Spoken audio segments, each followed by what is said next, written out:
Good day. Group 3 will be discussing Jeffrey Bentham's introduction to the principles of moral and legislations.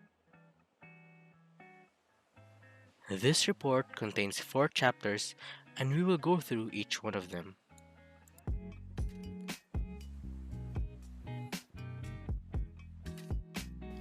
According to Bentham, there are two sovereign masters that nature assigned to mankind. They are pain and pleasure. The standard of right and wrong is chained on their left hand, while its causes and effects are on their right hand. In short, they are responsible for governing what we are, as human beings, do and think. They point out the actions that we need to do and what we shall do. Along with their rule is the system that they must follow. This system is supported by the foundation called the principle of utility or utility. This principle recognizes the subjection or the dominance of man, and therefore is defined as a principle that approves or disapproves of every action. Because of this, the principle of utility bears the incredible power to lessen or take the happiness of a person who dares to oppose happiness. What's unique to this principle is that it does not recognize individuality, but rather the entirety. Now, how does Bentham define utility? According to him, utility is any property that produces good and prevents pain that concerns the party. The term party can be defined as the community or the individual. Bentham's definition of a community is a fictitious body that consists of individuals. Concerning community, it is also essential to consider their interests. Since a community is a composition of individuals, its interest is the total sum of the interests of the individuals that compose it. Bentham noted that if one does not understand their interests, it is best not to talk about it. However, a man can promote interest if it adds up to his total pleasures, that it adds to the total sum of his pains. But how do we know that an action complies with utility? Simple. An action should bear with it the greater likelihood of producing as much happiness in the community rather than diminishing it. No matter what the action is, it is conformable to the principle of utility if it generates more pleasure than pain. This is applicable to both individuals doing the action or the government or community as a whole. It only revolves around the code, it is the right thing to do, or in any case, if the action seems to be causing sadness, at least it is not the wrong thing to do. This is calculated after the action has been done when the generated happiness is greater than what the other action does. Now, is there any proof that supports the principle of utility? Bentham says none, that there is no direct proof and there is no need for a proof. According to him, it is impossible as it is needless. What does this mean then? Needless because no man has ever been, or at least for the record, deferred to the principle itself. What Bentham likes to clarify is that man has already embraced this principle without even thinking it, or knowing it, and understanding it. But then, because of the lack of understanding, prejudice, knowledge, or even because one is afraid to examine the principle, man has a chance to dispose the principle either by accident or willingly. After all, as what Bentham mentioned, consistency is the rarest of all human qualities. Indeed, if a man decides to dispose and disagree with the principle willingly, the reason for doing so is still rooted in the principle of utility itself. Bentham suggested that if a man thinks it is worth the trouble to settle his opinions about it, then the following steps are followed, with the chance that he may be able to reconcile with himself after. This is only a few of the main points of the questions. 1. Do you wish to discard the principle altogether? What do all your reasonings amount to? Will you judge an act without any principle? Or is there another one that you would live by? Is your sentiment a standard of right and wrong? How far will you adopt it? And how will you justify yourself about adopting it so far? Why not adopt it any further? In the end, whatever argument he wishes to say, it does not necessarily mean that the principle now is wrong. In this situation, the principle of utility is, then, misapplied. Life begins with nothing and ends with nothing, which is exactly equal to zero. Zero may signify nothing, but mathematically it is undefined. Just like how humans make moral judgment, we cannot even define. Instead, we all live according to our principles, which is the only justification for taking a certain course of action. The next chapter we will be discussing is entitled Of Principle Adverse to That of Utility. This chapter focuses on Bentham's assertion regarding the theory of utilitarianism. The principle of utility first and foremost states that acts or behaviors are good as long as they result in happiness and pleasure, whereas they are regarded as bad if they result in pain or suffering. Thus, according to Bentham, if the principle of utility is the best criterion to follow, then any principle that contradicts it must necessarily be complete or partial, suggesting that stating any principle is essentially opposing it. Specifically, this chapter will be focusing on the several principles that are always opposed to the principle of utility. The first principle that we have here is the principle of asceticism. Any ideology that contradicts the concept of utility is considered to fall under this principle because it is viewed as its inverse. Bentham called this as self-denial or depriving oneself of pleasure, which might include giving up material belongings and not allowing one to indulge any form of pleasure. A person who adheres to this theory believes that enjoyment is inherently undesirable, and as a result, they feel like they are unworthy of any enjoyment. Therefore, pro tanto, the partisan of ascetic people believes that one must experience suffering in a quantity comparable to pleasure because pain makes us human. Pain makes us appreciate the good days more. People who live in this principle believes that experiencing pleasure is bad and that experiencing pain is good. Pleasure itself is a bad thing. That is why when they see others having fun, eating good food, going on a party, they would say that they shouldn't be doing it. They should be studying. They should be working.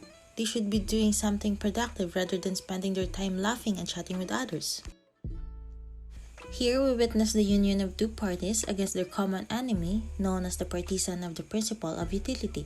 This is the result of ongoing disagreement between moralists and religionists about whose principle asceticism must adhere. The circumstance characterizes the two different parties among the partisans of the principle of asceticism. These parties have different motives but with the same principle. Epicureans have the best understanding of what was the greatest form of pleasure. As a result, their ethics were focused on avoiding pain rather than seeking pleasure. They thought that nature seemed to command humans to avoid pain and that all animals try to avoid pain to the greatest extent possible.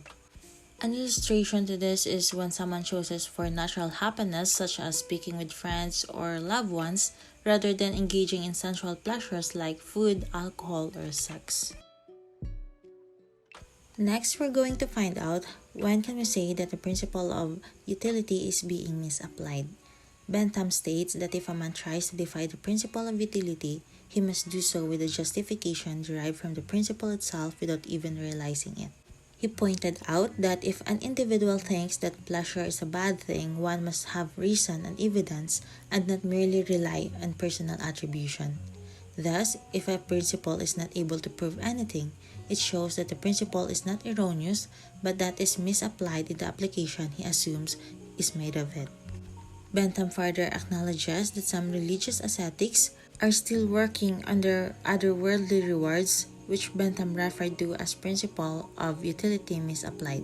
Bentham further argued that principle of utility is capable of being consistently pursued and pointed out that the principle of asceticism can never be consistently pursued by any living creature because of the human nature which tends to search for happiness and pleasure.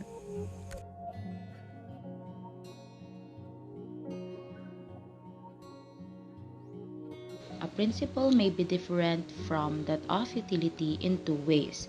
First, the principle of asceticism, which was already discussed by the reporter before me. Next, I'm going to tackle about the principle of sympathy and antipathy. If we say antipathy, what does it mean? It means that it's the highest form of love as we comfort other people's misfortune and try to understand their situation. While the antipathy, on the other hand, the highest form of hate and showcases the feeling of dislike and hostility to other people. So in this principle, you will look at an action and say, do I like this action? No. Do I like this action? Yes. Or do I like this action? Maybe, so you're making your moral decisions based on your personal feelings or emotion. Kung ano yung nararamdaman mo sa moment na yun, dun ka bumabase ng desisyon mo.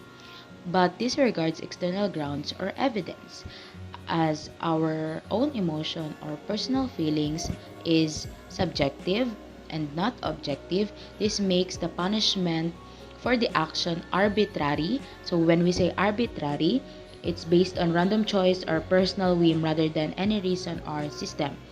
Makes our punishment inconsistent and unjust. Dito pumapasok yung severity o yung sobra-sobrang pagpapato sa punishment kasi nga arbitrary tayo. And since I have said kanina na this principle is subjective kasi it's based on our own feelings or one's perspective, it has insufficient basis for judging the moral right or wrong of an act. Kasi nga, nakabase lang siya sa kung ano yung pakiramdam mo during that situation or during that moment. And Bentham inculpate or accuse politicians and government representatives for prescribing to this principle rather than a unified set of values.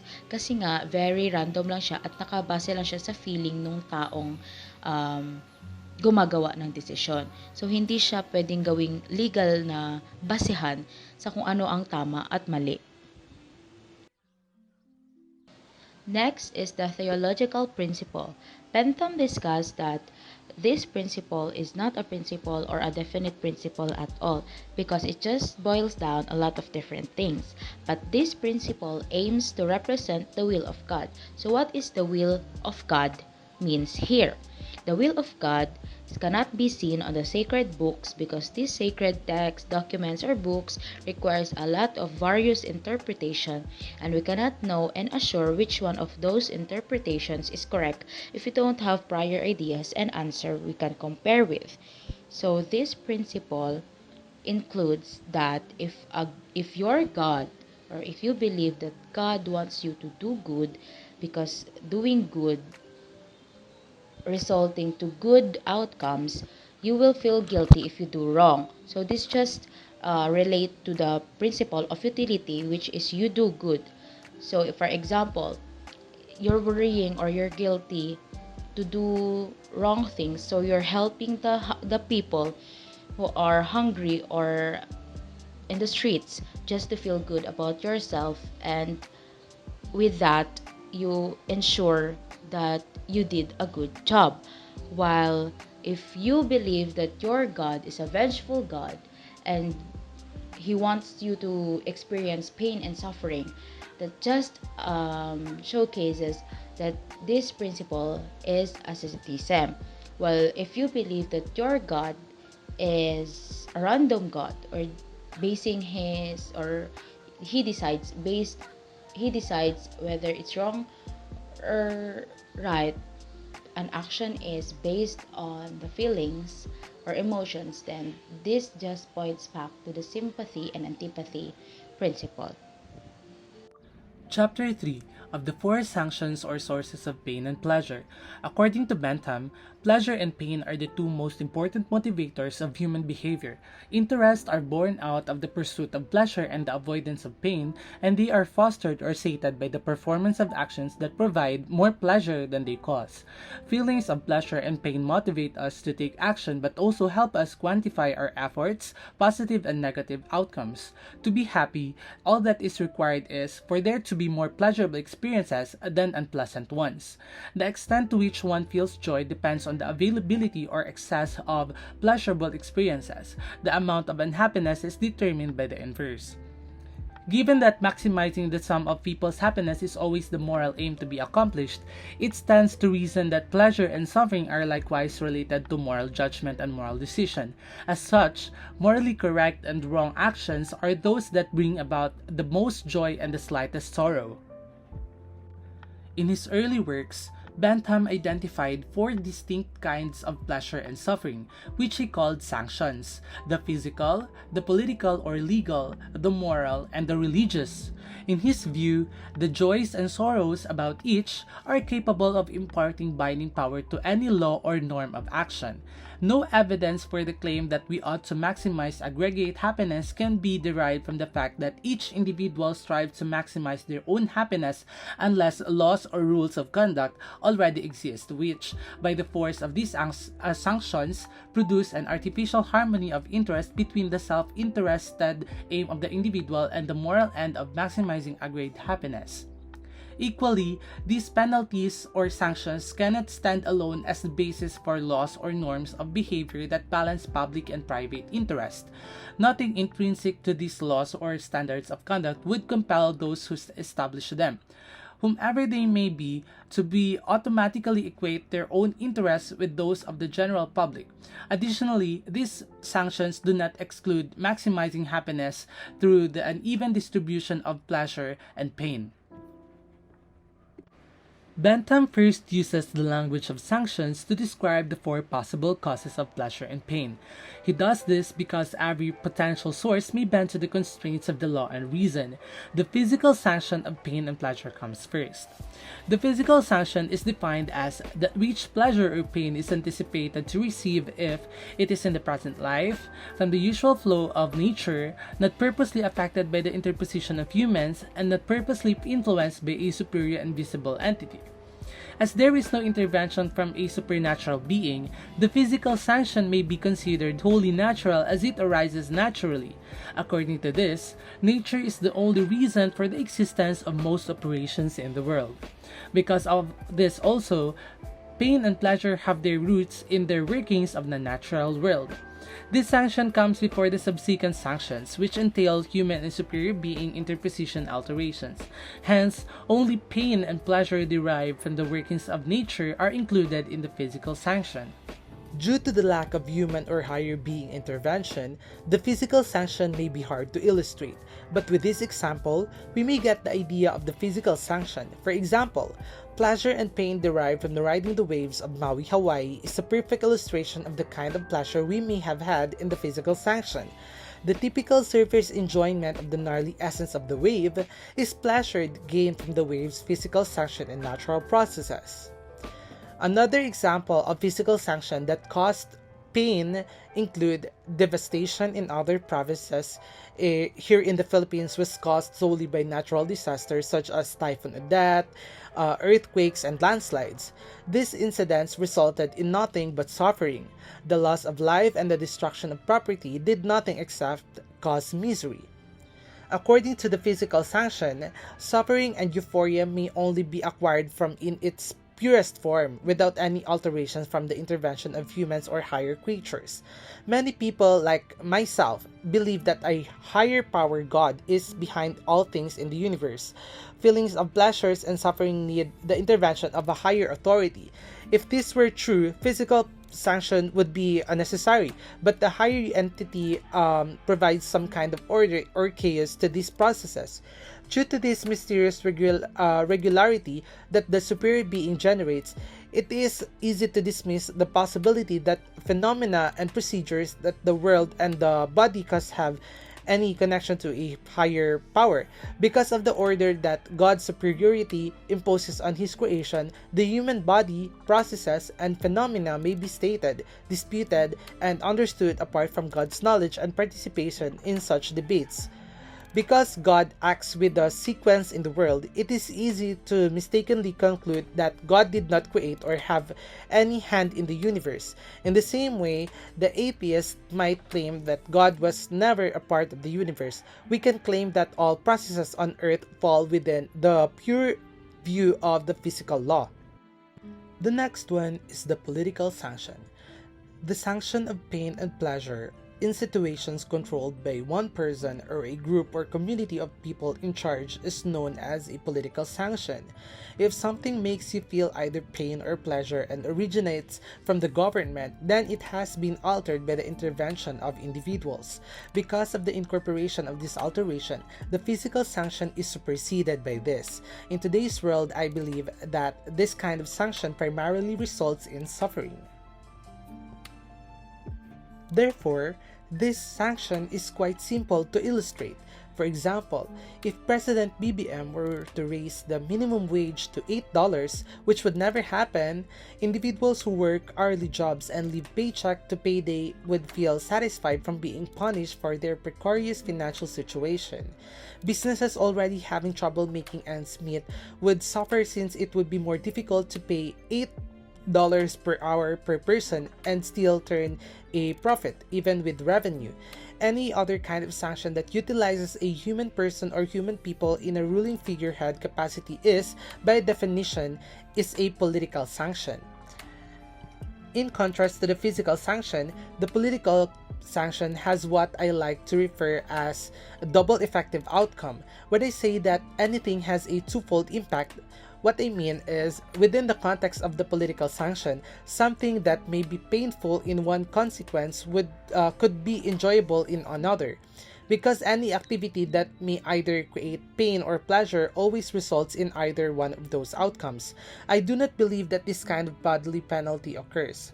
Natural catastrophes like earthquakes, landslides, typhoons like Odette have been the only source of damage in other provinces in the Philippines, which this has created a significant deal of suffering which can only be attributed to the suffering of the local population like the physical sanction. However, in the context of the political sanction, if President BBM were to increase the minimum wage of as to $8, as I illustrated before, some people would suffer, while others would experience joy. To use a real-world example, when President BBM made the decision to redistribute wealth more evenly, the people who did not work gained pleasure because they received money for doing nothing, while the people who worked hard for their money suffered pain because the money they had earned through their own hard work was diverted to unjust causes. The majority of events that take place inside the bounds of political sanction have a twofold impact. In the same way that the one may experience pleasure, one can also feel pain. The imposition of repercussions for wrongdoing serves as a deterrent, but sanctions also serve as a means of communicating social standards. This means they have the potential to instill a sense of moral obligation to refrain from the forbidden action. As a result, the effectiveness of a sanction system will rely less on the quality of enforcement, which is a positive development. Moral sanction is pain and pleasure derived when the body is at the hand of chance people in the society. This chance person has no true ruling power. The chance person describes his own sanctions due to the moral and popular belief and rulings the general population has. An action may be seen from several angles and is characterized by many distinct characters if the physical and political consequences are considered. Then, they are either harmless or harmful, smart or foolish, political or impolitic, innocent or criminal. An example of which is a police officer using reasonable force to subdue a person who is in the verge of committing an illegal act. If we change the word reasonable into excessive, the views of the people will change. Pain and pleasure experienced from a superior invisible being, either in the past or the future. Man is ultimately accountable to God for his actions here on earth. No one is immune to the influence of their social and cultural milieu when formulating moral judgments. Each of us evaluates the human condition based on our own unique moral standards, which are shaped by our upbringing, culture, family background, socio-economic status, career, and of course, religious beliefs. This reality is imperfectly conveyed by the idea of reward and punishment prevalent in non-Christian cultures. Due to man's inability to conceptualize an absolute and irrevocable punishment, the notion of metempsychosis in all its permutations has found universal acceptance. Our morality is shaped by the decisions we make and the ways we behave, which in turn reveal who we are. Ethical behavior is predicated on the human propensity for introspection, which requires us to consider not just our own but also others' interests and values before acting. When man is facing a problem or reward unexplainable by the mind, a man's direct resolution is it is from a higher being. Finally, in Chapter 4, measuring the pleasure or pain of utility was discussed. Jeremy Bentham wanted to quantify the value of pleasure or pain of an action using a mathematical method, which he called hedonic calculus. and the main goal for every action is to have maximum pleasure and minimum pain. Just a brief background for hedonic calculus. It came from the word hedonism, which means pursuit of pleasure or self-indulgence, and this word came from the Greek word hedon, meaning pleasure. Hedonism also has two types: psychological and ethical hedonism. Psychological is the pursuance of pleasure and the avoidance of pain, while ethical hedonism says that pleasure is morally good, while pain is morally bad. With that said, Bentham set a criteria, or several dimensions used as basis to get the overall value of an action. The first four dimensions help get the value of pleasure or pain considered by itself, or these are the properties of pain or pleasure itself. First is intensity, which asks how intense the pleasure or pain from doing the action is. Second is duration, which asks how long will this pleasure or pain last. And then third is certainty or uncertainty, which asks how guaranteed or certain the pleasure or pain is after doing the act. And then fourth is propinquity, how near or far will you feel the pleasure or pain, or when will you feel the pleasure or pain after doing the act. After this, Bentham also added two more criteria, which was based on the property of the act done or its tendencies. The fifth dimension added was fecundity, which tells the chances of the utility being followed by the sensations of the same kind. And then sixth is purity, which is the chance of the act not being followed by the opposite kind. And lastly, the final consideration for Bentham was the people involved, which he labeled this as extent, or the number of persons the act extends to. With all that said, Bentham discussed the way of solving for the value of a utility through 6 steps. First step was listing all the pleasure from the first act, and then the second step was listing all the pains from the first act. Afterwards, all pleasures following the first act are also listed, which is based on the fecundity of pleasure or impurity of pain. And then similarly, next step is all pains following the first act, based on the fecundity of pain or impurity of pleasure. Fifth step is summing up all these pleasures and pains to get the value of the utility for one person. Sum up all the pleasures and pains for each individual and you get the overall final value for the utility. Overall, Bentham stated that it's not always necessary to do all the calculations, as this method is somewhat impractical. He mentioned that one can also measure the value of utility if it is good, profitable, convenient, advantageous or beneficial, or it brings happiness. Same with measuring pain, it's also similar to how evil the act is, its mischief, inconvenience, disadvantages, or if it causes loss or unhappiness. Overall, the most important thing that Bentham was trying to point out was to use the utility for the greater good of all, which means being considerate and having a value that is fair for everyone. That wraps up the report of Group 3 regarding Jeffrey Bentham's Introduction of the Principle of Morals and Legislation. Thank you for your time.